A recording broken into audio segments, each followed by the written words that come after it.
Hey guys, tonight we're going to open a very specific kind of history book. One not about emperors or legions, but about you.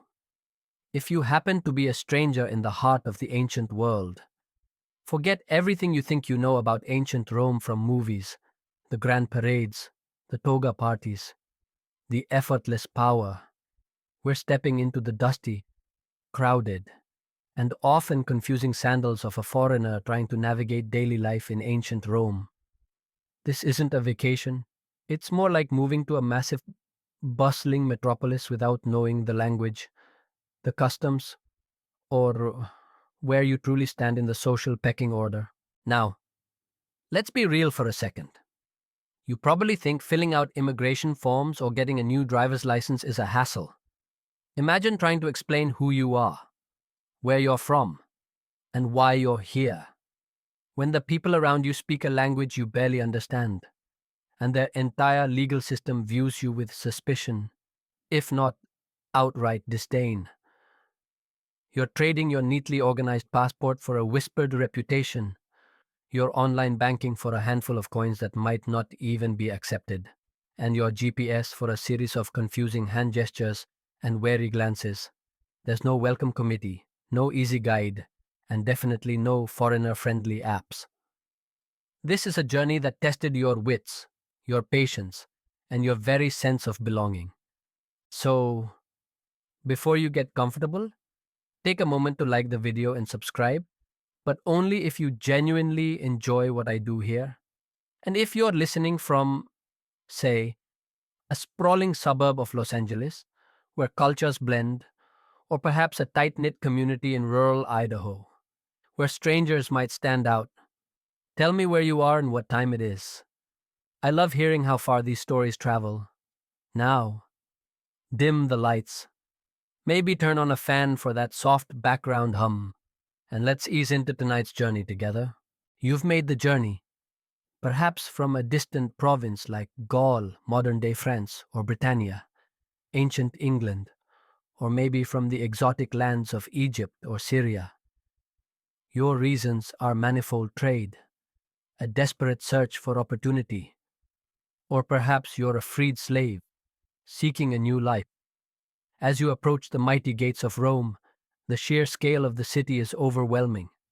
The aqueducts, massive arches stretching across the landscape like colossal stone veins, channel water into the city. The rumble of carts on cobblestones, the distant roar from the Colosseum, the cacophony of 1,000 different voices speaking 1,000 different tongues. It's an assault on your senses. This isn't just a city, it's a universe teeming with life, power, and an undeniable, palpable energy. You step through the gate, and immediately you are just one more face in an endless, indifferent crowd. The first thing that strikes you, even before the smells of sewage and spices assault your nose, is the sheer density of people. Romans, sure, but also a bewildering array of foreigners, just like you, all crammed into narrow, winding streets. You see Africans with their distinctive clothing, Greeks debating philosophy in loud voices, Syrians haggling over goods, Germanic tribesmen with their wild hair, and even a few exotic figures from as far east as Persia. It's a true melting pot, or perhaps more accurately, a pressure cooker of cultures. Yet, despite this diversity, you immediately feel the invisible barrier that separates you, the non Roman, from the true citizens of this sprawling empire. Your immediate status as a foreigner is defined by what you are not. You are not a Roman citizen civis Romanus, a designation that grants immense privilege, protection under Roman law, and a host of social and economic benefits. Without citizenship, you are effectively an outsider, a guest, or sometimes merely tolerated. You are a peregrinus, a free inhabitant of the Roman Empire who is not a Roman citizen. This broad category encompasses a vast array of people, from wealthy merchants to humble laborers. But what unites you all is your lack of full legal standing within the heart of Rome itself.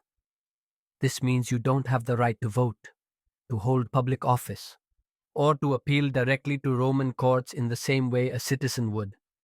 It's a bit like trying to navigate Washington D.C. as a tourist without understanding any of the unspoken rules or political dynamics, but with much higher stakes. Roman society, unlike the seemingly open arms of a modern immigrant-friendly nation, was deeply hierarchical and acutely aware of status. You quickly learn that your origin matters. Are you from a conquered territory, a client kingdom, or a distant, independent land? Is your people seen as barbaric, or as a source of valuable trade goods or skilled labor? These subtle distinctions, often conveyed through glances, tones of voice, or dismissive gestures, immediately place you within a complex social matrix where you are always, to some degree, at a disadvantage. You are not a barbarian in the derogatory sense, but you are also not one of them. The lingua franca of Rome is Latin, a harsh, guttural language that seems to fly past your ears in a bewildering torrent. You might have picked up a few phrases on your journey, or perhaps you speak some Greek, which is widely understood in the eastern parts of the empire and among the educated elite. But in the bustling markets and crowded streets of Rome, Latin is king. Imagine trying to buy food, ask for directions, or negotiate a job when every interaction is a struggle to understand and be understood. Misunderstandings are common, often leading to frustration, inflated prices, or even outright hostility. Your inability to communicate fluently immediately sets you apart, marking you as a stranger, a vulnerable target for exploitation. And it's not just the words, it's the unspoken customs and social norms. Romans have complex rituals for greeting, for dining, for business transactions. They gesture differently. Their humor might be lost on you, and their social cues are often inscrutable. You might accidentally offend someone through a simple misunderstanding, or miss a crucial social signal that could open doors. This constant feeling of being out of sync, of always being a step behind, is exhausting. You are perpetually learning, observing, trying to mimic, hoping to blend in just enough to survive, but always feeling like an awkward outsider. A fascinating, yet often overlooked, detail of daily life for a foreigner in Rome was the role of patron-client relationships. For a non-citizen, gaining a Roman patron, a wealthy or influential citizen who offered protection, legal assistance, and often daily food or money in exchange for loyalty and service was absolutely vital. Imagine trying to survive in a big city without a social safety net, without family or friends, and then finding a powerful individual willing to vouch for you, to guide you through the legal labyrinth, and to help you find work. This wasn't charity, it was a reciprocal relationship, but for a foreigner, it could be the difference between survival and utter destitution. Historians still debate how truly exploitative versus mutually beneficial these relationships were for the most vulnerable foreigners. The streets of Rome themselves are a constant source of both opportunity and peril. You seek work, often the lowest paying, most physically demanding jobs. Unloading ships at the Tiber, hauling goods through the narrow streets, or working in noisy, smoky workshops. Your foreign status, combined with your lack of connections, means you are often paid less than a Roman citizen for the same work, and you are far more vulnerable to unscrupulous employers who might cheat you out of your wages. There's no labor board, no legal recourse for the non-citizen. You take what you can get, grateful for any coin that allows you to buy a meager meal and rent a tiny, cramped room in a multi-story insular apartment building, likely without running water or proper sanitation. Beyond the exploitation, the streets are dangerous. Thieves and bandits prey on newcomers, The sheer density of people makes you vulnerable to pickpockets. At night, the unlit streets become even more treacherous, filled with shadows and dangers. You learn to walk quickly, to keep your wits about you, to avoid certain alleys, and to stick to groups if possible.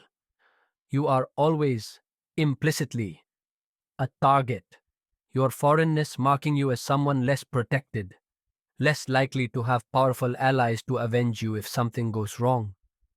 A humorous, yet grim, Roman proverb says that the rich man dines on lampreys, the poor man on lamplight, hinting at the darkness and danger of the city's nights.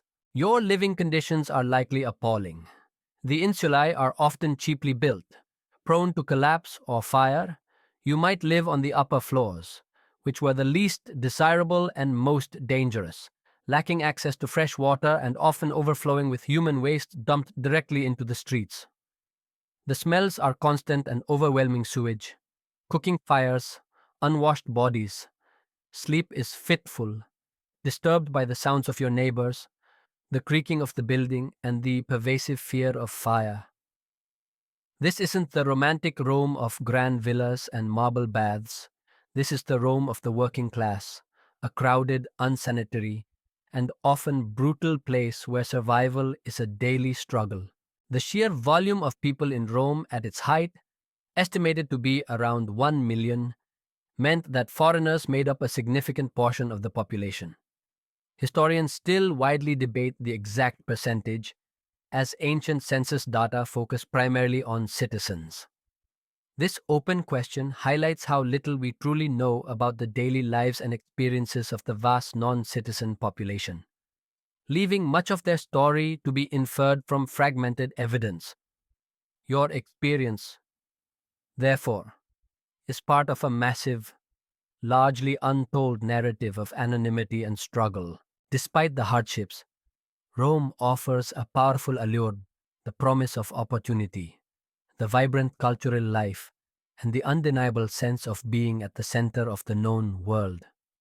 You witness the grand public spectacles, the chariot races at the Circus Maximus, the gladiatorial contests in the Colosseum.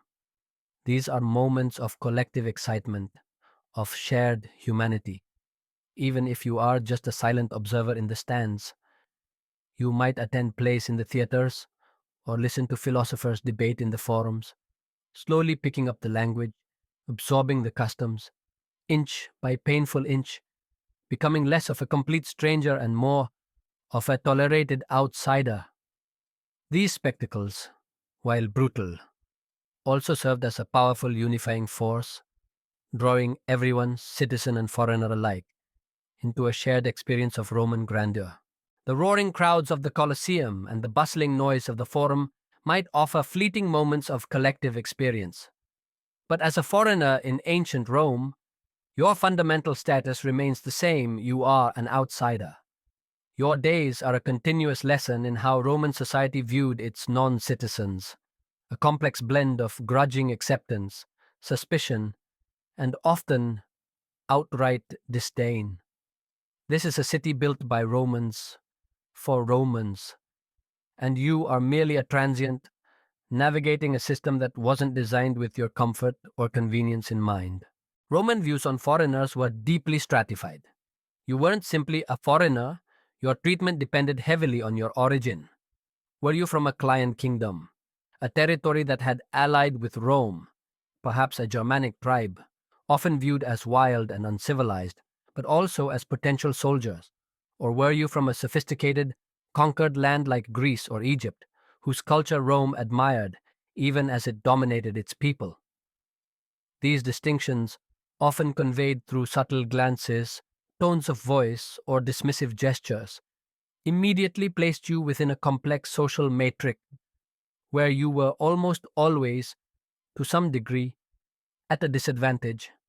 You might be tolerated, even valued for specific skills or goods, but you were rarely truly embraced. Your immediate status as a peregrinus, a free inhabitant of the Roman Empire who was not a Roman citizen, was a broad, encompassing category. This meant you lacked the full legal protections and privileges enjoyed by a Roman citizen civis Romanus. You couldn't vote in elections, hold public office, or participate in the citizen assemblies. Crucially, your legal rights were limited. You couldn't appeal directly to Roman civil courts in the same way a citizen could, and you were subject to different sets of laws. It's a bit like trying to navigate the complexities of federal and state laws in the US without having full citizenship rights, but with far less clear guidance and a much greater risk of exploitation. This lack of full legal standing made you incredibly vulnerable. Without the backing of Roman citizenship, you were an easier target for unscrupulous individuals. If you were cheated in a business deal, robbed, or even physically assaulted, your recourse was limited. You couldn't easily bring a Roman citizen to court, and your testimony might carry less weight than a citizen's. This vulnerability meant you had to rely heavily on your wits, your ability to avoid trouble, and, if you were lucky, the protection of a Roman patron. A fascinating, yet often overlooked detail of daily life for a foreigner in Rome was the role of patron-client relationships, clientela. For a non-citizen, especially one seeking to establish themselves, gaining a Roman patron, a wealthy or influential citizen who offered protection, legal assistance, and often daily food or money in exchange for loyalty and service was absolutely vital. Imagine trying to survive in a massive foreign city without a social safety net, without family or friends, and then finding a powerful individual willing to vouch for you, to guide you through the legal labyrinth, and to help you find work. This wasn't charity. It was a deeply ingrained reciprocal relationship. The client would offer their labor, their public support, and their presence in their patron's retinue. For a foreigner, it could be the difference between survival and utter destitution, providing a crucial, albeit unequal, link to Roman society.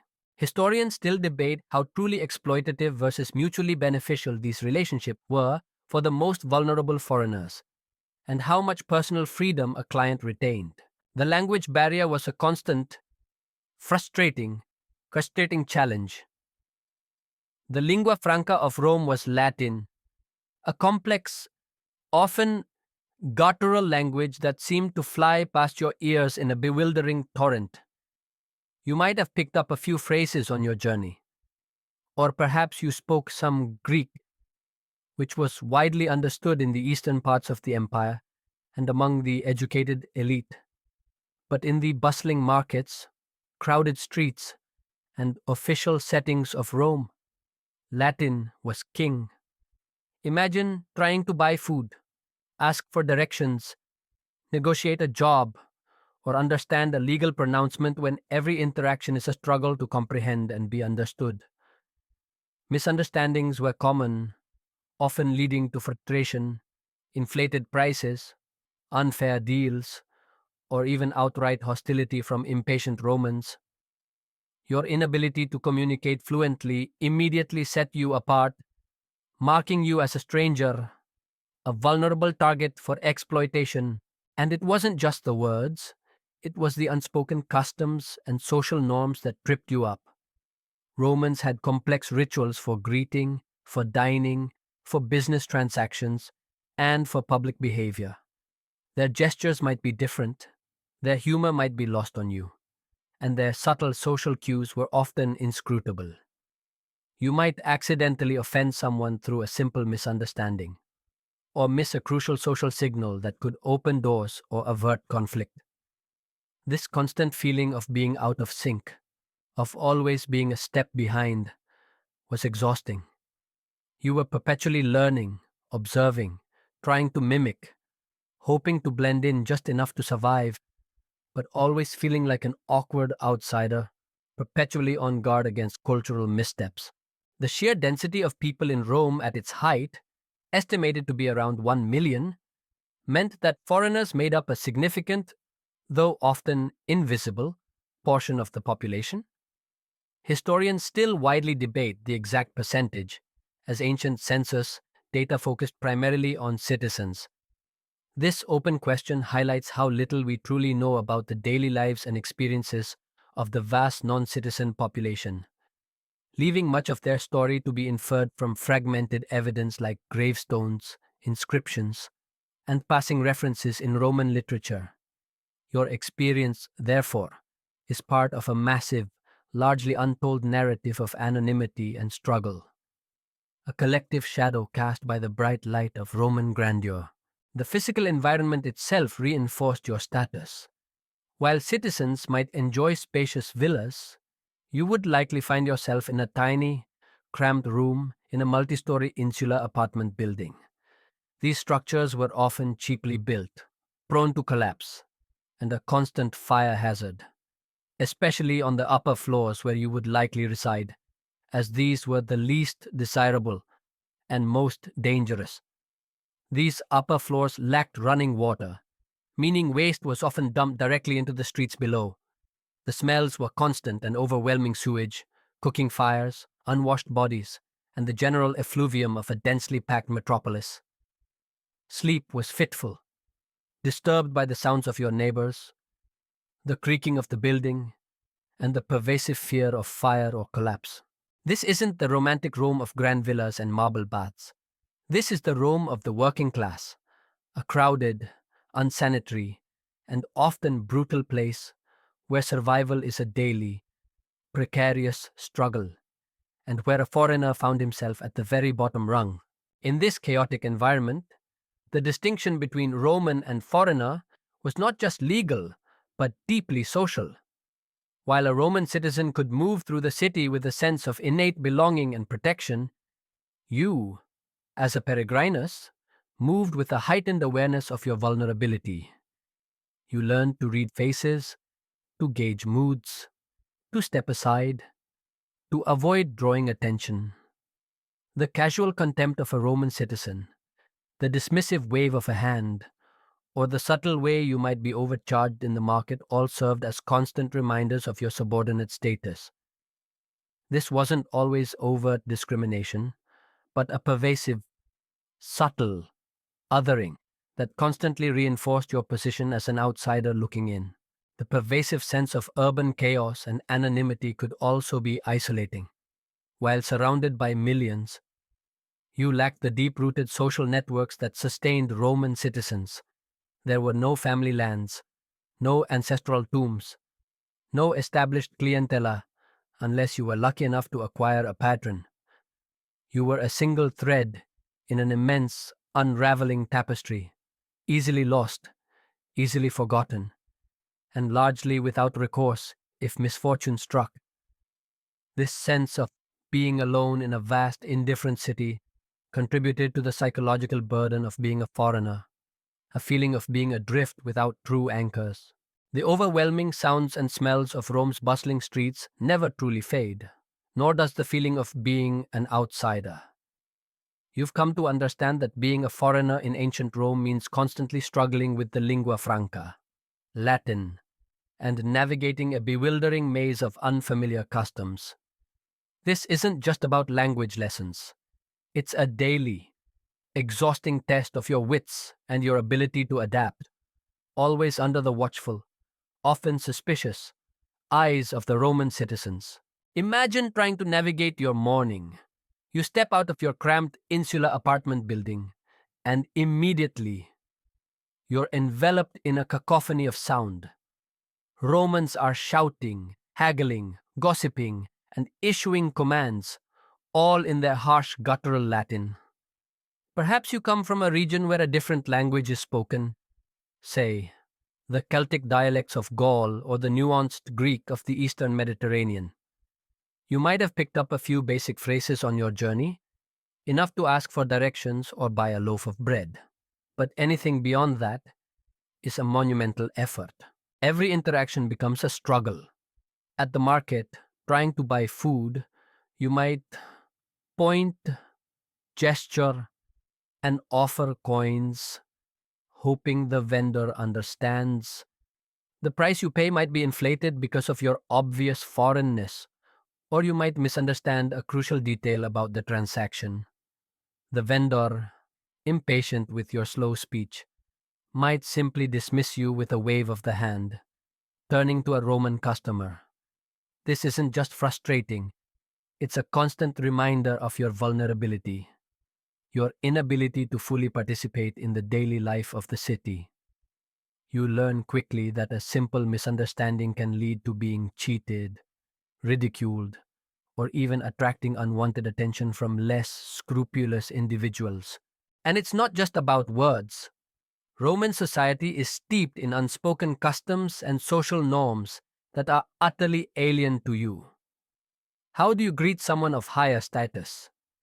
What gestures are polite and which are offensive? What are the unspoken rules of etiquette in the public baths or during a public procession?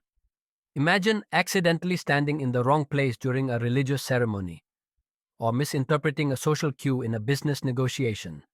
You might inadvertently offend a powerful Roman or miss a crucial opportunity simply because you didn't understand the subtle nuances of their culture. This constant feeling of being out of sync, of always being a step behind, is emotionally and mentally exhausting. You are perpetually observing, trying to mimic, hoping to blend in just enough to survive, but always feeling like an awkward outsider, perpetually on guard against cultural missteps that could have serious consequences. A particular challenge for foreigners was understanding Roman naming conventions.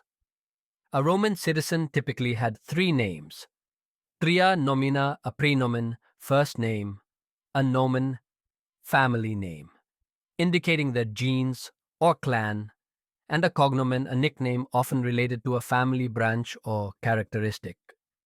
Non-citizens, however, often had only one name, or perhaps two, which immediately marked them as different.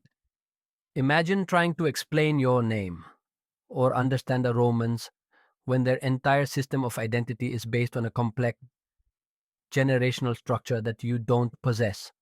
This seemingly small detail reinforced the social divide, subtly reminding everyone of your non-citizen status. Historians often use these naming patterns to trace the integration, or lack thereof, of foreign populations into Roman society, highlighting the subtle ways status was conveyed. The problem wasn't just speaking Latin, but speaking it correctly. Roman society placed a high value on rhetoric and eloquence. A Roman citizen of standing would be expected to speak Latin fluently, with proper grammar and a commanding delivery. Your halting, accented Latin, no matter how hard you tried, would immediately mark you as a foreigner, often leading to dismissal or condescension. This wasn't just about making yourself understood. It was about presenting yourself as a person worthy of respect, a challenge that was almost impossible to overcome if you hadn't grown up speaking the language. You might try to mimic the inflections to broaden your vocabulary, but the native ear would always detect your difference. Consider the legal implications of the language barrier. If you were involved in a dispute or found yourself accused of a minor transgression, understanding the formal Latin used in legal proceedings would be incredibly difficult. Interpreters might be available, but their services would be costly, and misunderstandings could easily lead to unfair judgments. Imagine trying to defend yourself when the very words of the law are beyond your grasp, leaving you at the mercy of others' interpretations. This vulnerability made foreigners particularly susceptible to legal exploitation, highlighting a crucial flaw in Rome's otherwise sophisticated legal system when applied to non-citizens. Even something as simple as Roman timekeeping and calendar systems could be confusing. While you might be accustomed to a different method of marking days or seasons, Rome operated on its own complex calendar, with specific market days, religious festivals, and public holidays that were vital to daily life. Missing a market day could mean going without vital provisions. Accidentally working on a religious festival could bring unwanted attention or even divine displeasure in the eyes of superstitious Romans. You were constantly trying to learn and adapt, feeling perpetually a step behind the native rhythm of the city. The public baths thermae, a central part of Roman social life, presented another cultural minefield. These were places not just for hygiene, but for socializing, doing business, and exercising. Understanding the proper etiquette, the sequence of hot and cold rooms, the acceptable levels of nudity, and the social interactions within could be daunting. You might feel awkward, unsure of where to look or how to behave, making these supposedly public and welcoming spaces feel isolating and intimidating. You observe how Romans greet each other, how they conduct small talk, and try to mimic their ease. But the effort is palpable. A popular misconception is that Rome was a truly meritocratic melting pot. However, historians still debate the true extent of social mobility and cultural assimilation for foreigners. While some individuals, particularly those with valuable skills or wealthy patrons, undoubtedly integrated and even achieved citizenship, the vast majority likely remained at the fringes, never fully shedding their foreign status. The pathway to becoming truly Roman was long, arduous, and often unattainable for the common person, making your struggle for acceptance a lifelong endeavor rather than a guaranteed outcome. This constant cultural navigation created a pervasive sense of alienation. You were in the most powerful city in the world, surrounded by millions, yet you might feel profoundly alone. The lack of deep, shared understanding, the continuous effort to fit in, and the subtle reminders of your outsider status could lead to a deep seated feeling of not belonging. Your identity was constantly challenged, forcing you to reconsider who you were in the context of this overwhelming foreign world. This was a psychological burden, a silent weight that accompanied you through the bustling streets and crowded markets. As the noise of the city begins to settle for the evening, and the flickering oil lamps cast long shadows in your tiny apartment room, you reflect on the day's encounters. Another day of linguistic stumbles, cultural missteps, and the quiet struggle to be understood. You dream of the familiar sounds of your homeland, the comfortable rhythm of your native tongue, and the easy camaraderie of your own people. But then, the distant roar from the Colosseum reminds you where you are, a small, solitary figure in the heart of an empire that tolerates you, but may never truly embrace you, a testament to the isolating challenge of life as a foreigner in ancient Rome, constantly trying to understand the unspoken rules of a world not your own. The sheer scale of Rome, a city built of marble and ambition, can be intoxicating. But for you, a foreigner, it's a constant maze of challenges. You've grappled with the language and the customs, but the most pressing concerns often boil down to the very basics of survival, finding shelter, food, and navigating the suspicion that often greets an outsider in a bustling, often ruthless, ancient metropolis. Imagine arriving in Rome with little more than the clothes on your back and a few coins in your purse. You are a stranger in a strange land, utterly reliant on the kindness, or at least the tolerance, of strangers. Your first priority is finding a place to sleep. Forget the concept of hotels or inns as you know them. While some rudimentary guest houses existed, they were often expensive, unsafe, or specifically catered to a certain class of traveler. For you, a common foreigner, your options are far more limited. You might end up sleeping in the crowded, noisy streets, exposed to the elements and the constant threat of thieves and predatory individuals who prey on the vulnerable. Or, if you're lucky, you might find a spot in a squalid insula, a multi-story apartment building that dominates the Roman skyline. These structures were often cheaply built, prone to collapse, and a constant fire hazard, especially on the upper floors where you would likely reside, as these were the least desirable and most dangerous. Imagine climbing narrow, rickety wooden stairs to a tiny, windowless room, shared with several other desperate individuals, the air thick with the smell of unwashed bodies and stale food. There's no running water, no proper sanitation, and the threat of fire is a constant, terrifying companion. Your sleep is fitful, disturbed by the sounds of your neighbors, the creaking of the building, and the pervasive fear of disaster. Beyond shelter, the constant, gnawing worry of food dominates your thoughts. Rome, while a city of abundance for its wealthy citizens, could be a place of scarcity for the poor, especially foreigners without established connections. You couldn't simply walk into a grocery store. Your primary options were the bustling, chaotic markets, where vendors hawked everything from bread and olives to fish and vegetables. However, as a foreigner, you were often a target for unscrupulous sellers who would inflate prices, knowing you had no recourse. Your limited Latin, your unfamiliarity with Roman currency, and your obvious outsider status made you vulnerable to being cheated out of your meager coins. Your diet would be simple, monotonous, and often lacking in nutrition. Bread, usually a coarse, dark variety, would be your staple. Alongside it, you might manage to acquire some olives, dried figs, or a handful of lentils. Fresh meat and vegetables were expensive luxuries, often beyond your reach. You'd likely eat only once or twice a day, your meals meager and designed solely for sustenance, not enjoyment. The constant, low-level hunger would be a familiar companion, a persistent ache that gnawed at your stomach and drained your energy. You learned to savor every crumb, every olive, knowing that your next meal was never guaranteed.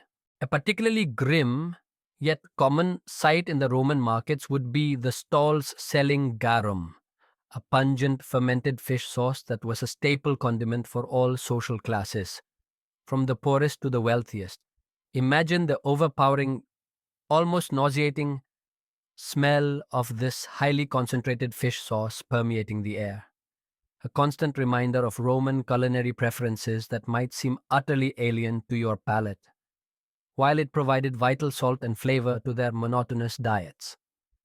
Its production was notoriously smelly, contributing to the overall sensory overload of Roman streets. Historians still debate the exact preparation methods of different varieties of garum, from the finest to the cheapest, highlighting the diverse tastes even within this ubiquitous condiment. But more challenging than finding food and shelter was navigating the pervasive suspicion that often greeted foreigners. Rome, while a hub of diverse peoples, was also deeply xenophobic. You were viewed with a mix of curiosity, contempt, and outright distrust. Roman citizens, particularly those of higher status, might eye you warily, seeing you as a potential threat, a carrier of strange customs, or simply an unwelcome intruder. This wasn't always overt hostility. Often, it was a subtle, pervasive sense of being othered, making you feel constantly on guard. The authorities also viewed foreigners with suspicion. You might be subjected to random checks by Roman guards or city watchmen, demanding to know your purpose in Rome, where you came from, and how long you intended to stay. Without proper documentation, if such a concept even existed in the way we understand it, or without a powerful Roman patron to vouch for you, you were vulnerable to arbitrary questioning, detention, or even expulsion from the city. The threat of being sent away, back to the perils of the journey, or the unknown of your homeland, was a constant psychological burden. You learned to avoid attention, to blend into the shadows, to make yourself as inconspicuous as possible. Consider the experience of seeking hospitality outside of Rome's immediate commercial centers. If you ventured into the countryside or smaller towns, you might encounter suspicion from local villagers who were wary of strangers. While Roman roads were generally safe for official travelers, a lone foreigner might be seen as a vagrant or a potential criminal, seeking a night's rest in a rural inn or asking for food from a farm could be a perilous undertaking, often dependent on the generosity or fear of the locals. The concept of universal hospitality, as we might imagine it, was often tempered by deep-seated distrust of outsiders.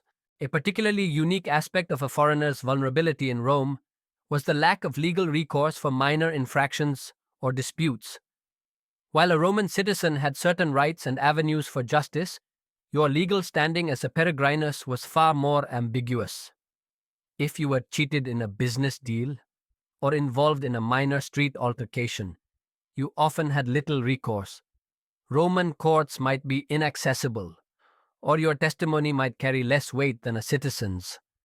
This meant that minor injustices could escalate, or you simply had to accept them, swallow your pride, and move on, knowing that the system wasn't designed to protect you fully.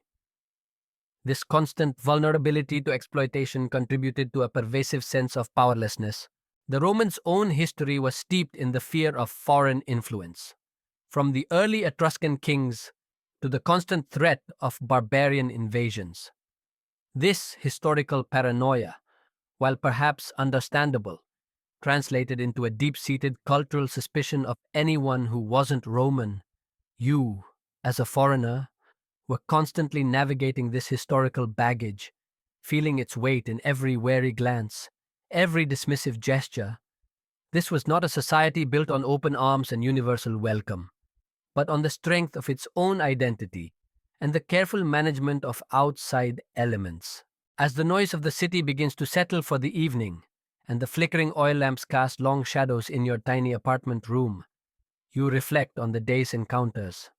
Another day of navigating hostile markets, dodging suspicious glances, and battling the gnawing emptiness in your stomach. You dream of the familiar, safe confines of your homeland, where you understood the rules, where faces were friendly, and where food was a comfort, not a constant struggle. But then, the distant roar from the Colosseum reminds you where you are, a small, solitary figure in the heart of an empire that tolerates you, but may never truly embrace you, a testament to the isolating challenge of life as a foreigner in ancient Rome.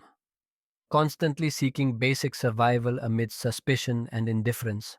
The struggle for basic survival, shelter, food, and navigating suspicion defines your early days as a foreigner in ancient Rome. But beyond mere existence, a more pressing, daily challenge emerges finding work in the bustling streets of opportunity and peril, a constant battle against prejudice and the omnipresent dangers of the sprawling metropolis. Imagine waking in your cramped, insular apartment, the sun barely piercing the grimy window. Your stomach gnaws with the familiar ache of hunger, urging you out into the city. For a foreigner, especially one without pre-existing connections or specialized skills, the job market is a brutal, unforgiving place. You are at the bottom of the economic ladder, competing with legions of other poor Romans and foreigners for the most physically demanding, lowest paying labor. Your search for work often begins at the bustling port of Ostia, Rome's vital gateway to the sea, or along the banks of the Tiber River, where goods from across the empire are constantly being unloaded. You might find yourself alongside thousands of other desperate men, vying for a chance to carry heavy sacks of grain, crates of wine, or bales of textiles from ships to warehouses. This work is backbreaking, performed under the scorching sun or in the damp, cold shadows of the docks. You haul, push, and lift, your muscles screaming in protest, earning meager wages that barely cover your daily bread. The foreman, a Roman citizen with a booming voice and a ready lash, views you as entirely expendable, easily replaced if you falter or complain.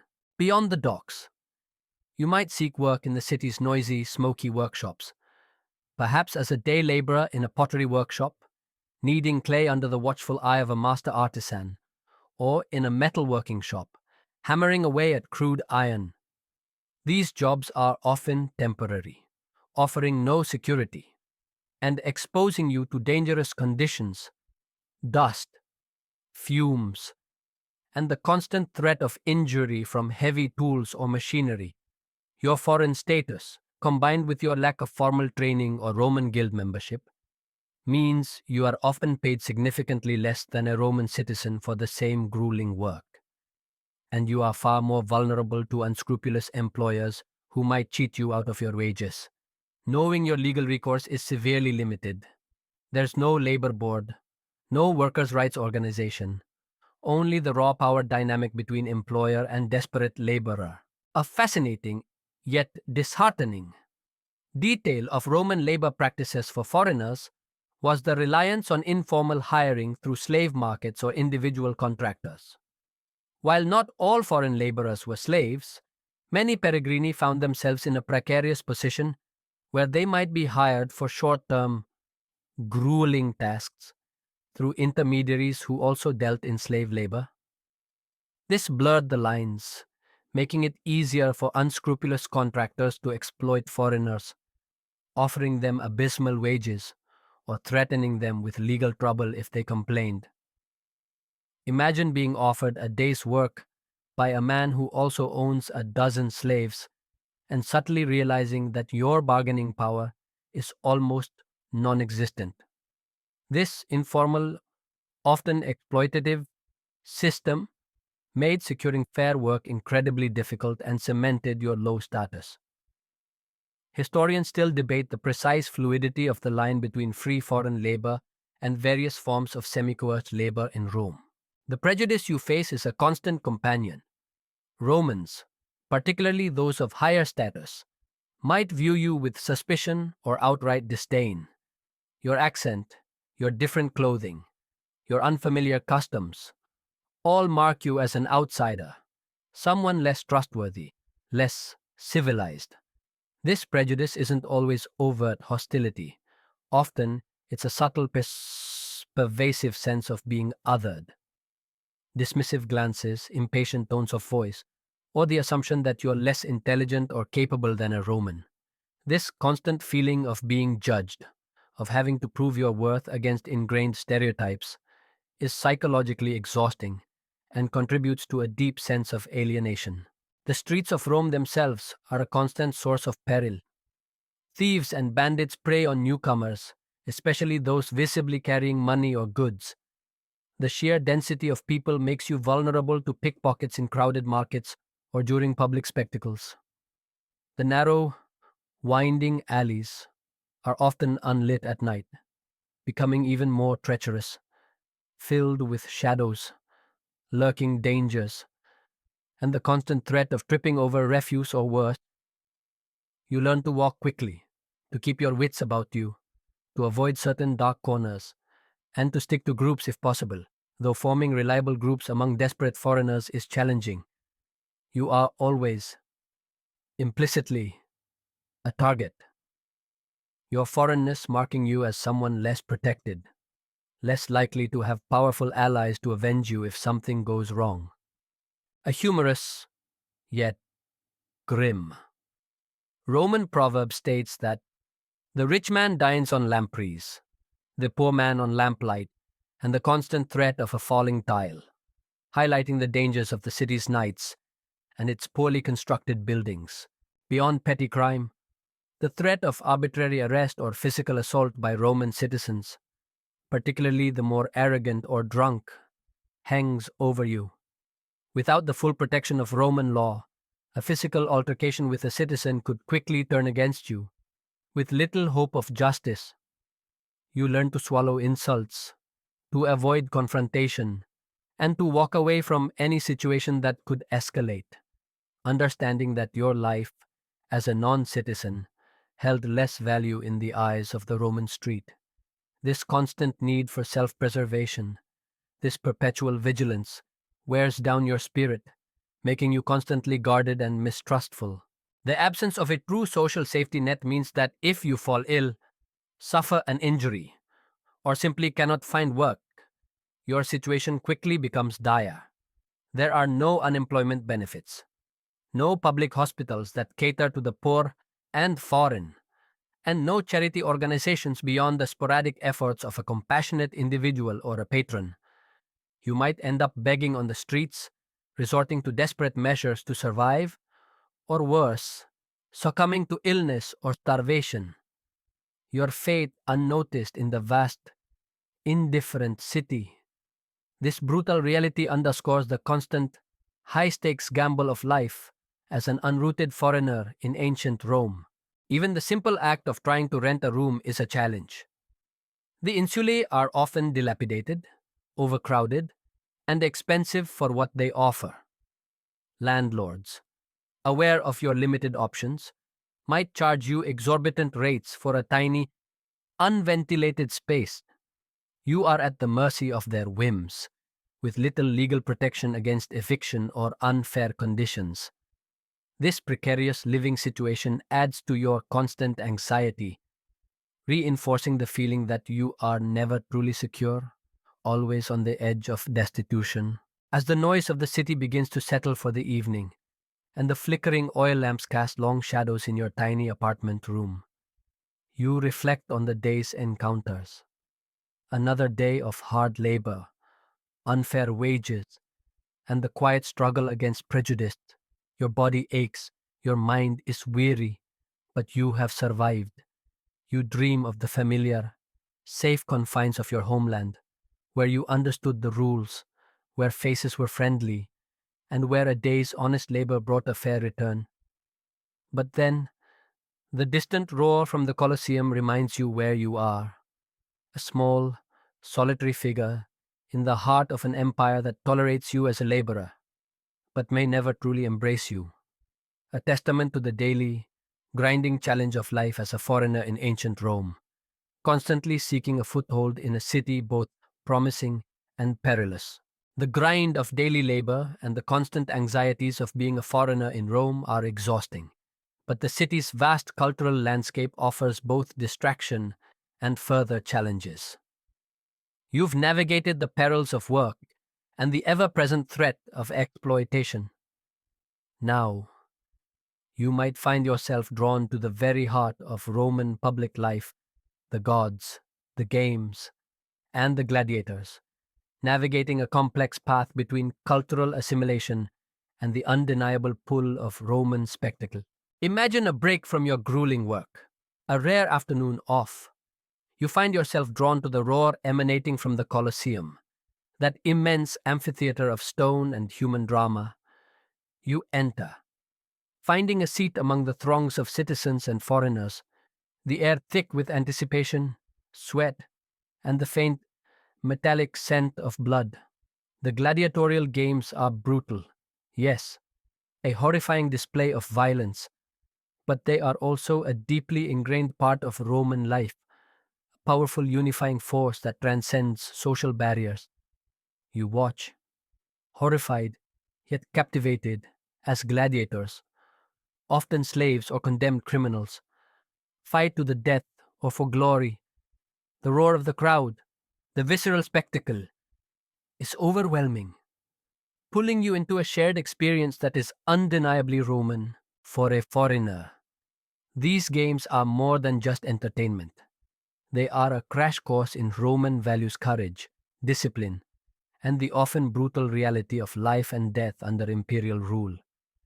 You witness the crowd's reactions, learning what they cheer for, what they condemn.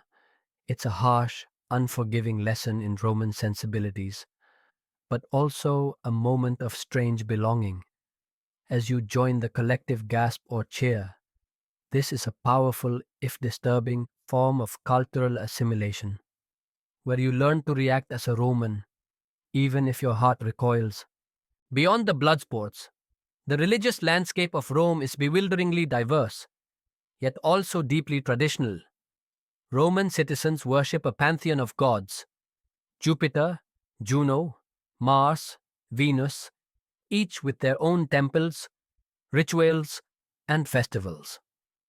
As a foreigner, you might come from a region with its own local deities, or perhaps you adhere to a specific foreign cult, like the Egyptian goddess Isis or the Persian god Mithras. both popular in Rome. While Rome was generally tolerant of foreign religions, especially those that didn't directly challenge Roman authority or customs, your own practices might be viewed with a mix of curiosity and suspicion.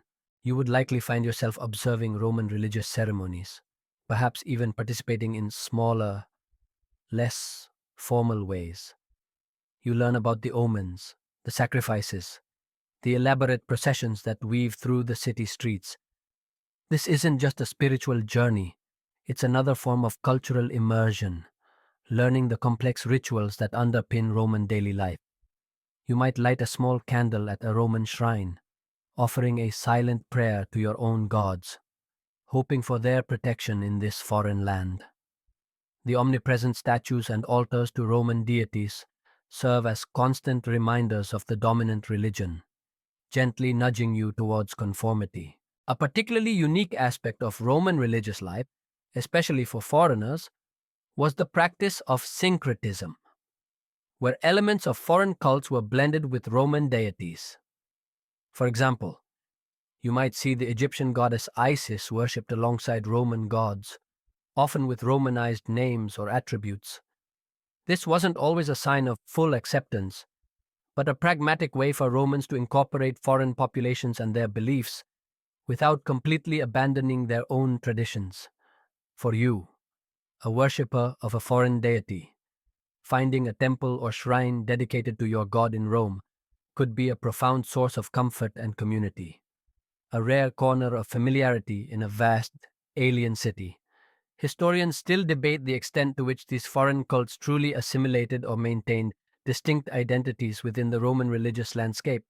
The Roman calendar is a relentless cycle of festivals and public holidays, often tied to religious observances, agricultural cycles, or military victories. These are days when work might cease and the city erupts in celebration, processions, or public feasting. For you, these are opportunities to observe Roman life in its most vibrant and sometimes most chaotic forms. You witness the elaborate parades, the public banquets if you are lucky enough to gain an invitation or catch a glimpse, and the general revelry. These moments of collective joy, while sometimes alienating in their unfamiliarity, also offer a fleeting sense of connection as you become a silent participant in the rhythm of Roman life. However, even in these moments of cultural immersion, the prejudice you face remains a constant companion. Your accent, your different mannerisms, or your unfamiliar clothing will always mark you as an outsider. You might overhear whispers, dismissive comments, or subtle jokes made at your expense. This isn't always outright hostility, but a pervasive, subtle sense of being othered, a constant reminder that you are not truly Roman. This continuous low-level discrimination is psychologically exhausting, requiring you to constantly be on guard, to maintain a detached exterior, and to suppress any feelings of resentment or frustration. The lack of full participation in civic life is another isolating factor. While you might cheer at the games or observe the rituals, you cannot vote, hold office, or truly influence the decisions that govern your life. You are a spectator in the grand drama of Roman politics, an observer without a voice. This fundamental powerlessness, this inability to shape your own destiny within the Roman system, contributes to a deep sense of alienation and marginalization, even as you strive to assimilate. A less glamorous, but ubiquitous aspect of Roman life for both citizens and foreigners was the public latrines. These communal toilets were not just for bodily functions, but also served as informal social spaces where people might conduct business or gossip. For a foreigner, navigating these unfamiliar communal spaces, understanding the unwritten rules of etiquette or lack thereof, and dealing with the pervasive stench was another layer of cultural immersion, albeit a rather unpleasant one. It's a humorous, yet grim, reminder of the less glamorous aspects of daily life and how even basic human needs were integrated into a complex social fabric. The allure of Romanitas, The concept of being truly Roman, embracing Roman culture, values, and identity is a powerful force. You see other foreigners, particularly those who have lived in Rome for generations, who have adopted Roman names, speak fluent Latin, and have even managed to acquire citizenship. This offers a tantalizing, if distant, hope. The path to citizenship, however, is arduous and often inaccessible for the common foreigner, requiring military service, special decree, or generations of integration. It's a long, uphill battle, a testament to the fact that true belonging in Rome was earned, not freely given. As the roar of the crowd fades and the flickering torchlight illuminates the labyrinthine streets, you make your way back to your humble abode. Your mind is a whirl of images, the brutal grace of the gladiators, the solemnity of a procession, the alien sounds of a language you are still struggling to master. You are a stranger in a grand, awe-inspiring, yet profoundly indifferent city, constantly seeking a foothold, a place where you can truly belong. The cultural spectacle and religious rituals offer both fascination and a stark reminder of your outsider status, making your journey in ancient Rome a continuous act of adaptation and quiet endurance. The roar of the Colosseum and the distant sounds of Roman festivals fade as you return to the grim reality of your daily life as a foreigner in ancient Rome. You've navigated the bewildering customs and the harsh job market. But one of the most terrifying challenges you face is the legal labyrinth, the complex, often arbitrary, system of justice that offers little protection and much peril for non citizens. Imagine a dispute arises.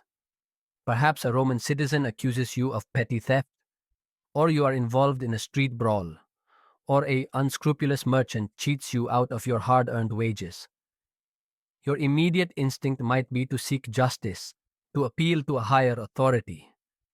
But as a peregrinus, a non citizen, you quickly learn that the Roman legal system is not designed to protect you in the same way it protects its citizens.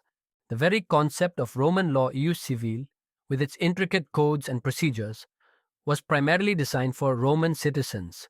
You, as a foreigner, did not have automatic access to these courts or the same rights within them. While some legal protections might extend to you, your standing was inherently subordinate. This meant that if you were accused by a Roman citizen, their word would often carry more weight than yours, and your ability to defend yourself or present evidence would be severely limited. It's like trying to navigate a complex legal system in a foreign country today without knowing the language, the laws, or having any local representation. A fascinating, yet often brutal, detail of Roman law concerning foreigners was the existence of the praetor peregrinus. This was a specific Roman magistrate whose role was to handle legal disputes involving foreigners, or between a Roman citizen and a foreigner. While ostensibly created to provide a framework for justice, the laws and procedures applied by the praetor peregrinus were often distinct from those applied to citizens, sometimes based on broader concepts of law of nations, ius gentium, but often lacking the full protections of ius civil. This meant that your case would be heard in a specialized court by an official who viewed you through a different legal lens. Historians still debate whether the praetor peregrinus truly offered equitable justice or primarily served to manage disputes involving non-citizens in a way that protected Roman interests.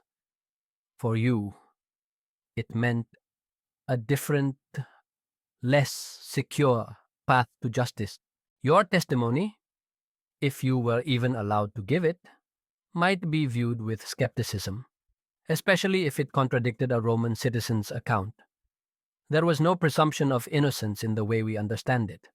Without a powerful Roman patron to vouch for your character and reputation, your word might hold little sway against the accusations of a citizen. This fundamental power imbalance made you incredibly vulnerable to false accusations, exploitation, and arbitrary judgments. You learn to avoid any situation that could lead to legal trouble, to be invisible, and to swallow injustice rather than risk the unpredictable wrath of the Roman legal system. The punishments for foreigners could also be harsher. While a Roman citizen might face fines or exile for certain crimes, a non citizen might face harsher corporal punishment or even be sold into slavery, depending on the severity of the offense and the context. The idea that justice was not blind but very much influenced by your social and legal status was a grim reality you lived with every day. The threat of severe, arbitrary punishment loomed constantly, a chilling deterrent against any perceived transgression. Consider the difficulty of finding legal representation. There were no public defenders or easily accessible lawyers for the common foreigner. If you were wealthy, you might be able to pay for an advocate, but for the vast majority, you would be forced to represent yourself, armed only with your limited Latin and your desperate pleas. Imagine trying to argue a complex legal case in a foreign language against a system designed to protect others, knowing that your freedom, or even your life, hung in the balance. This compounded your sense of powerlessness and heightened the terror of any legal entanglement. Even if you were the victim of a crime, seeking justice could be a perilous undertaking. Reporting a theft or an assault could lead to you being interrogated, or even being suspected yourself. The process was daunting, the outcome uncertain, and the time involved could mean lost wages, pushing you further into destitution. Often, it was simply safer to accept the injustice, to endure the loss, and to move on, rather than risk further entanglement with a system that seemed designed to frustrate and punish. This lack of effective recourse meant that foreigners were often easy targets for criminals, knowing that their victims had little power to fight back. The Roman fascination with spectacle and public punishment also extended to non-citizens. While citizens might face public floggings, foreigners could face even more degrading and public forms of punishment, designed to assert Roman dominance and instill fear. This was not just about retribution, it was about demonstrating the power of the state and the subordinate status of those who did not belong to the elite class of citizens. Imagine witnessing such a public display, a grim reminder of the arbitrary power that could be wielded against those without legal protection. A less commonly discussed, but crucial, element was the role of Roman governors in the provinces. For foreigners living in the provinces rather than in Rome itself, the governor's court was often the ultimate legal authority. While they were bound by Roman law, governors often wielded immense power, and their judgments could be influenced by political considerations, personal whims, or even bribes. This meant that justice in the provinces could be even more arbitrary and less predictable than in Rome, leaving provincial foreigners at the mercy of powerful individuals far from the watchful eye of the central authorities. Historians still debate the extent of corruption and arbitrary rule in provincial governance, highlighting the constant vulnerability of non-citizens. The concept of ius gentium, law of nations, a body of law that Romans applied to interactions with foreigners and among foreigners themselves, theoretically provided some universal principles based on reason and common practice. However, in practice, its application was often inconsistent, overshadowed by the stronger protections of ius civil for citizens. This meant that while there was a theoretical framework for fair treatment, the lived reality for a common foreigner was often one of legal ambiguity and vulnerability.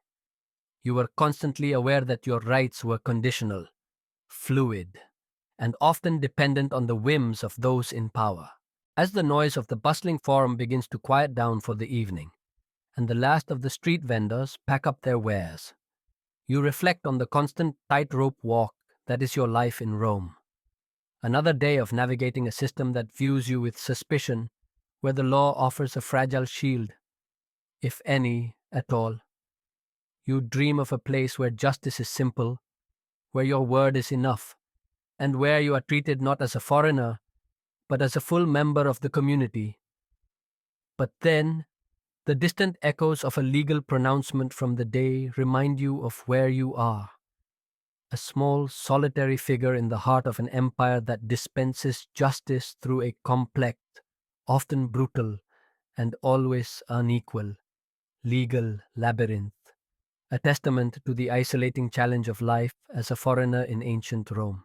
The complexities of Roman law for foreigners are a constant burden, but life in the eternal city demands more than just navigating legal ambiguities. For you, a foreigner in ancient Rome, another relentless challenge looms: the taxes, tributes, and constant troubles imposed by a powerful, sprawling empire that views you primarily as a source of revenue, not as a citizen with inherent rights. Imagine a scene that feels strangely familiar even today. The tax collector. In Rome, as in any vast empire, the state needed immense resources to fund its legions, its infrastructure, and its lavish public spectacles. As a non-citizen, you were not exempt from contributing your share. In fact, you were often seen as an easier target for taxation, without the same protections or avenues for appeal as Roman citizens. You might be subject to poll taxes, a direct tax levied on every individual, simply for the privilege of existing within the Roman sphere. This was a consistent drain on your meager income, a fixed cost you had to bear regardless of your prosperity or lack thereof. Beyond direct taxes, you were likely subjected to various tributes or duties, particularly if you were involved in trade, if you imported goods into Rome, or moved them between provinces. You would face customs duties or tolls. These might be levied at city gates, along major roads, or at ports. Imagine trying to conduct a small trade business, perhaps selling exotic spices from your homeland or crafts you've made, only to see a significant portion of your hard-earned profit siphoned off by state officials. This constant erosion of your earnings made it incredibly difficult to accumulate wealth, or even to simply get by, pushing many foreigners into deeper poverty. A particularly insidious trouble was the arbitrary nature of some levies. While there were established taxes, local officials or greedy imperial agents might impose additional, unofficial fees or tributes. Knowing that a foreigner had limited recourse, you might be forced to pay a bribe to a city guard to avoid a fine for a minor infraction you didn't commit, or to a market official to secure a good selling spot. These extractions, though small individually, added up, creating a constant sense of insecurity and injustice. You were always vulnerable to the whims of petty bureaucrats who saw you as an easy mark, an outsider without powerful connections. Historians still debate the true extent of official corruption versus sanctioned, but unfair, taxation on foreigners, highlighting the fine line between legal extraction and outright exploitation in ancient empires. The burden of these financial demands was compounded by your already precarious economic situation. As a non-citizen, you were often relegated to the lowest paying, most physically demanding jobs, and paid less than Roman citizens for comparable work. This meant that every tax, every tribute, hit you harder, leaving you with even less to feed yourself, secure decent housing, or save for the future. You were caught in a vicious cycle, marginalized in the job market, then further burdened by taxes, making it almost impossible to escape the cycle of poverty. Beyond direct financial burdens, you faced other troubles related to state demands. For example, in certain provinces, non-citizens might be subject to forms of forced labor or requisitioning of goods for the benefit of the Roman legions or imperial projects. While less common in Rome itself, The underlying principle of the state's right to demand resources from its non-citizen populace was always present. Imagine the fear of having your few possessions or your meager harvest taken by soldiers with no compensation or appeal. This constant threat of state imposition, even if not daily, contributed to a profound sense of vulnerability and powerlessness. The lack of legal recourse for foreigners regarding these financial burdens was particularly frustrating. If you believed you were unfairly taxed or that an official was extorting you, challenging the state was almost impossible. Roman courts were complex and biased towards citizens, and without a powerful patron, your complaints would likely fall on deaf ears, or even result in harsher penalties. This meant that you often had to endure injustice in silence, swallowing your resentment and accepting your fate. This absence of a voice, of any real power to defend your economic interests, was a deeply frustrating aspect of your life as an outsider. A particularly unique form of tribute for some foreigners was the obligation to provide entertainment or spectacle for the Roman populace. If you came from a region known for specific animals, performers, or exotic goods, you might find yourself or your countrymen indirectly obligated to contribute to the grand Roman games or public displays, often without fair compensation.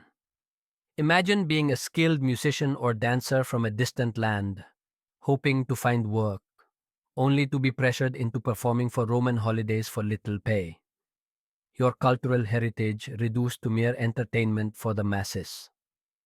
This highlighted the Roman view of foreign cultures as something to be consumed or exploited for their own amusement and glory.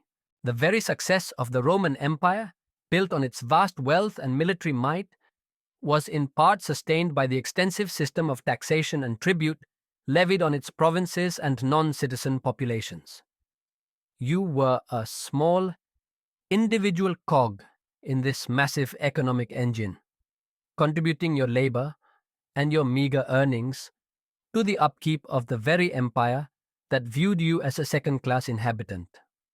This ironic reality underscored your position valuable for your contribution, yet perpetually marginalized in terms of rights and status. The constant pressure to pay taxes, tributes, and fend off arbitrary extractions added a persistent layer of stress and anxiety to your daily life. You were always calculating, always worrying about where the next coin would come from and how much of it would be taken away. This economic insecurity, combined with the other challenges of being a foreigner, contributed to a grinding sense of weariness and despair. It was a life lived on the edge, always one bad harvest or one arbitrary fine away from destitution. Historians still openly debate the ultimate fairness and sustainability of the Roman taxation system, particularly its impact on provincial populations and foreigners. While some argue it was necessary for the empire's stability, others highlight its exploitative aspects and its role in fostering resentment and social unrest in the long term. This ongoing academic discussion forces us to look beyond the grand narratives of Roman power and consider the very real, often brutal, economic realities faced by millions of non-citizens like you. As the noise of the city begins to settle for the evening, and the flickering oil lamps cast long shadows in your tiny apartment room, you reflect on the day's encounters. Another day of hard labor, unfair wages, and the constant burden of taxes and unpredictable demands. You dream of a place where your earnings are truly your own, where the state serves its people rather than merely extracting from them, and where your identity is not defined by how much revenue you can generate. But then, the distant echoes of a tax collector's shout from the day remind you of where you are. A small, solitary figure in the heart of an empire that tolerates you, but views you primarily as a source of revenue, a testament to the isolating and economically draining challenge of life as a foreigner in ancient Rome. The weight of taxes and the constant struggle for economic survival are relentless burdens. Yet, for many foreigners in ancient Rome, amidst the prejudice and precariousness, a powerful allure persisted: the dream of Romanitas, the complex and often arduous path to citizenship and true belonging in the heart of the empire. Imagine standing on a crowded street, watching a Roman citizen stride past, their toga rustling, their head held high. They move with an innate confidence, a sense of belonging that you, as a peregrinus, can only dream of. They have rights, protections, and a voice in this city that you lack. This stark difference fuels a deep yearning, a desire to shed your foreignness and become truly Roman, to be part of this powerful, prestigious identity.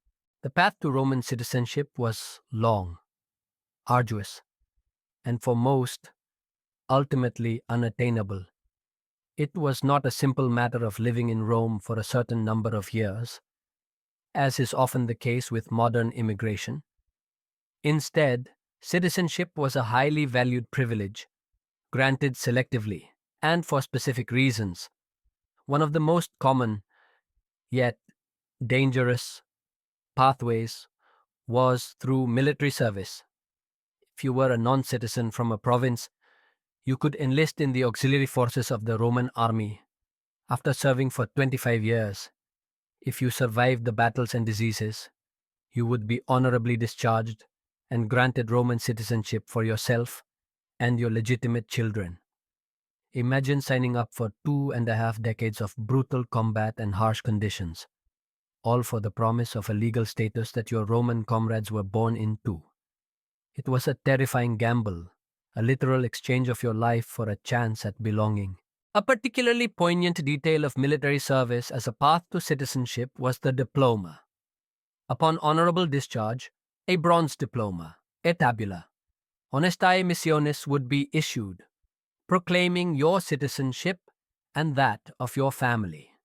For you, this small bronze tablet would be more precious than gold, a tangible symbol of your hard-won Roman identity. Imagine carrying this diploma, a testament to your endurance and sacrifice, knowing it finally granted you the rights and respect you had longed for.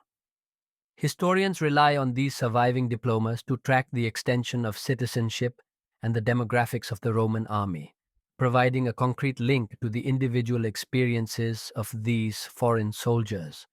Beyond military service, citizenship could occasionally be granted by special decree of the emperor or the senate. This was usually reserved for individuals who had performed extraordinary service to Rome, or for entire communities that had proven exceptionally loyal. Imagine being a skilled craftsman or a wealthy merchant whose contributions to the Roman economy were so significant that the emperor himself deemed you worthy of citizenship. These were rare honors, often requiring powerful connections and immense influence. For the common laborer or the impoverished foreigner, this was largely an impossible dream, a tantalizing glimpse of a status forever out of reach. Another, more gradual, pathway was through the incorporation of entire communities into the Roman state. As Rome conquered and assimilated new territories, the inhabitants of those regions might eventually be granted various degrees of Roman rights, sometimes culminating in full citizenship for all free inhabitants of a province. This was a slow process, often taking generations, but it meant that your children, or your grandchildren, might one day be born Roman citizens. Even if you never achieved that status yourself, you would live and work, knowing that your labor contributed to an empire that might one day, indirectly, grant your descendants the full belonging you craved. The allure of Romanitas, the cultural identity of being Roman, was powerful. It wasn't just about legal status. It was about embracing Roman language Latin, customs. Dress the toga was a symbol of citizenship and values. You might find yourself consciously adopting Roman mannerisms, speaking Latin with more confidence, or participating more fully in Roman public life, even if you still felt like an outsider deep down. This was a process of internal as well as external transformation, a shedding of your old identity in hopes of fully embracing a new one. The desire to belong, to be accepted, could be a profound motivator for cultural assimilation, even when it meant sacrificing aspects of your own heritage. However, historians still openly debate the extent to which true cultural assimilation was possible for all foreigners, particularly those from vastly different backgrounds or those who remained at the lower rungs of society. While some individuals successfully became Roman, many likely retained strong ties to their original cultures, languages, and identities, creating a diverse, albeit often stratified, Roman society. The idea of a complete cultural melting pot, where everyone shed their old identities, might be an oversimplification, suggesting a more complex reality where diverse cultures coexisted, sometimes harmoniously, sometimes with friction. The challenges to achieving true belonging were manifold. Even if you gained citizenship, prejudice might still linger. Your accent, your physical features, or your family's history might still subtly mark you as a new Roman, not truly an old Roman. Wealth and patronage could certainly help, allowing you to acquire property, education, and connections that eased your integration. But for the vast majority of foreign laborers, the dream of becoming truly Roman, fully shedding the stigma of their origins, remained a distant, elusive aspiration. The very concept of Rome's multiculturalism was a paradox. While it absorbed vast numbers of people from diverse lands, its core identity remained staunchly Roman, defined by its laws, its military, and its ruling elite. Foreigners were welcomed for their labor, their skills, or their contributions to the empire's wealth, but full integration often came at a high personal cost, requiring immense sacrifice and an often unequal struggle for acceptance. As the noise of the city begins to settle for the evening, and the flickering oil lamps cast long shadows in your tiny apartment room, you reflect on the long, arduous journey towards Romanitas, the promise of citizenship, a tantalizing glimmer of hope, pushes you onward, even as the day-to-day struggles remind you of your outsider status. You dream of a future where your children, or their children, might one day walk the streets of Rome with the innate confidence of a citizen, truly belonging to this powerful empire. Your life, a testament to endurance and aspiration, is woven into the complex tapestry of Rome's diverse population, a continuous struggle for recognition and a place to truly call home, a powerful illustration of the enduring human desire for identity and belonging in a vast and often indifferent world. The final echoes of the bustling Roman forum fade, replaced by the soft hum of the night. Your journey as a foreigner in ancient Rome, a testament to resilience and the enduring human desire for belonging, nears its end. You faced the initial culture shock, navigated suspicion, struggled for work, battled the legal labyrinth, and carried the weight of taxes. Now, as we draw to a close, we consider the ultimate destination of this arduous path, the legacy of integration. How Rome, despite its complexities, wove its diverse tapestry and its lasting impact on our understanding of identity. Imagine standing, perhaps years after your initial arrival, no longer just a bewildered newcomer, but a seasoned resident. The Latin, once a harsh torrent, now flows more easily from your tongue, though perhaps with a lingering accent that still subtly marks your origins. You understand the unspoken customs, you navigate the crowded streets with confidence, and you've built a rudimentary network of acquaintances, perhaps even a patron. You are no longer entirely alien, but rather a recognized, if still distinct, part of the city's vast human landscape. This hard-won familiarity, this slow process of adaptation, is a powerful personal legacy, a testament to your endurance and will.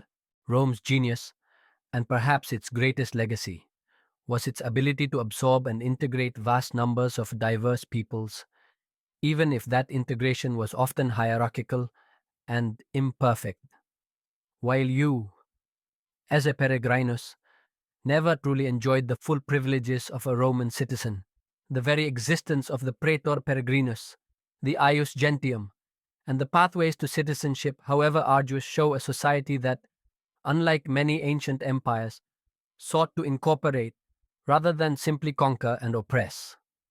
This created a dynamic, multicultural empire, a grand experiment in diversity that shaped the course of Western civilization. Consider the sheer scale of this integration. People from Gaul, Britannia, Egypt, Syria, Germania, and beyond poured into Rome and its vast provinces. They brought their languages, their gods, their customs, and their skills. While Latin and Roman culture were dominant, they were also subtly influenced and enriched by these incoming traditions. Imagine the vibrant markets, not just with goods, but with ideas, religions, and culinary practices from across the known world, slowly seeping into the Roman way of life. This cultural exchange, though often asymmetrical, created a richness and complexity that defined the Roman Empire. A particularly fascinating, yet subtle, example of this integration was the adoption of foreign cults by Roman citizens themselves. While we discuss foreigners worshipping their own gods in Rome, many Romans, from commoners to emperors, actively embraced foreign deities like the Egyptian goddess Isis or the Persian god Mithras. These cults offered different spiritual experiences and communal bonds than traditional Roman polytheism. This mutual exchange, this willingness to incorporate foreign spiritual practices into the Roman pantheon, highlights a deeper level of cultural fusion than often acknowledged, showing that integration wasn't just a one-way street. Historians still debate the true extent to which these foreign cults genuinely influenced Roman religious thought versus simply existing alongside traditional practices. The very concept of Roman citizenship itself, despite its exclusivity, evolved to become a powerful tool of integration. As the empire expanded and time passed, citizenship was gradually extended to more and more people. By 212 CE, the Constitutio Antoniniana, issued by Emperor Caracalla, famously granted Roman citizenship to nearly all free inhabitants of the empire. While this was centuries after your hypothetical arrival, it represents the culmination of a long process of integration, transforming millions of former peregrini into full citizens. This decision, though driven by political and financial motives, created a vast unified body of citizens, fundamentally changing the nature of Roman identity. This expansion of citizenship created a sense of shared identity and purpose across a vast and diverse empire. No longer merely subjects, people from Hispania to Syria could now proudly call themselves Roman citizens, with all the rights and responsibilities that entailed. This shared legal status fostered loyalty and stability, binding disparate regions together under a common legal and cultural framework. It was a powerful, if gradual, triumph of inclusion, demonstrating Rome's unique capacity for administrative and social assimilation. However, the legacy of integration was not without its complexities or its darker sides. Prejudice certainly persisted, and the benefits of citizenship were not always equally felt by all. The initial struggles you faced as a foreigner, the biases, and the vulnerabilities were realities for millions. Even after gaining citizenship, deep-seated social stratification and discrimination based on origin, wealth, and status continued to exist. Historians still actively research the nuances of post-citizenship integration, exploring whether legal equality truly translated into social equality for all diverse groups within the empire. Yet, the fact remains that Rome, perhaps more than any other ancient empire, wrestled with the question of identity and belonging on a grand scale. It built an empire that was not just about conquest, but about administration, governance, and, ultimately, the creation of a shared Roman identity that could encompass a vast array of peoples. Your journey, as a single foreigner navigating this immense city, reflects this broader historical narrative, a constant process of adaptation, negotiation, and the enduring human quest to find a place, a community, where one truly belongs. As the sun sets on the eternal city and its ancient stones glow softly in the twilight, you stand among its vast, diverse population. You are no longer the frightened stranger who first stepped through its gates.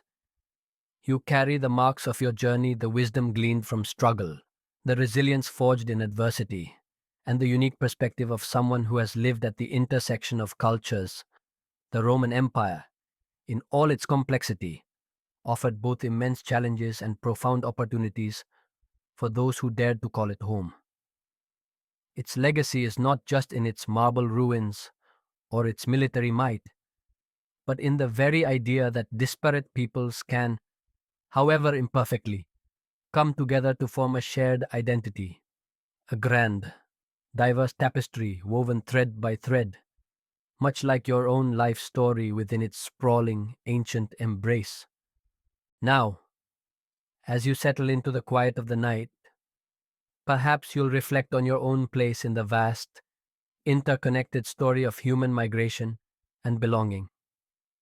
The whispers of ancient Rome carry lessons that still resonate, reminding us that every city, every nation, is built not just by its citizens, but by the myriad individuals who arrive from far off lands, seeking a new life, and in doing so, forever change the fabric of their new home.